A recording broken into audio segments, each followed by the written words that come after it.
If I run the sim again, it's going to look exactly the same because gravity is still pointing down. What I can do is I can rotate this, let's say 45 degrees. Actually, let's do it in the other direction, and let's do it 90 degrees. Suddenly, gravity is now sideways. So this is going to be a bit weird because essentially the direction is still going to be the same, as in our particle system is still shooting out this way, but the direction of buoyancy is now going to be, I would assume, to the left. So if I were to kind of play with this a little bit, like go to temperature and set the buoyancy to 1, so that way I had a lot of buoyancy, what we're going to notice is now instead of the fluids floating up, they're actually floating to the side. So this just means if I wanted to, let's say, add an upside down shot, rather than playing with the temperatures to get these results, I could literally say now the buoyancy is upside down, so everything will fall. In general, this just is really useful if you your entire effect is a little bit on a tilt, and you want to universally say, okay, well, I wish that buoyancy and gravity were like diagonal, like oblique. You could do that. You can control the orientation of the whole universe this way. So it's just more an additional tool to kind of get some extra control into your effect. And just in general, it can be pretty useful just for those, again, scarce situations that you might need it.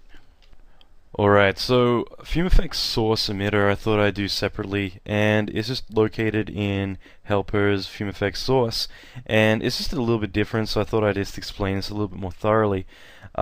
Basically what I have initially is just a FumeFX container, and I have an emitter, and I've already simulated this. Just it's an average, run-of-the-mill shape. And what I'm going to do next is I also then created a new container, and this one roughly matches the same dimensions as everything else in here. Then if I go to helpers and I go to FumeFX source and I just drag this down to the view, lift this up. Now what I'll do next is I'm going to go into my second grid and I'm going to add in my FumeFX source. Now rather than fueling the same grid, what I can do is I can actually read the other container's information. So what I do with this is I select my new my container here. So all I'm doing is I have FumeFX 2 and I'm reading the information for FumeFX 1. So when I run this, what's going to happen is it's actually going to fuel and read this information off of the first grid. Now the one thing to keep in mind is that I need to export all the necessary channels.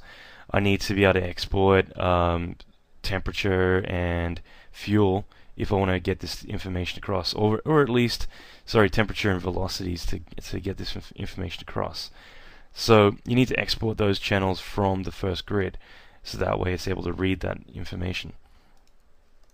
But this is just useful because it means that I can source stuff that might be lower res and do a higher res one over it, or I could do a sim that's purely just a vector grid, and then do a container here that gets affected by it.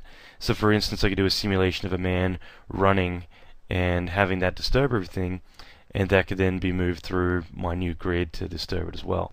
So it's just a different way of being able to get two containers to talk to each other. But the best thing about it is it means that I could move my container up higher, and that means that, let's say if there was clipping over here, then I would be able to, as long as my emitter is still there, I'll be able to get the information to move into the next source.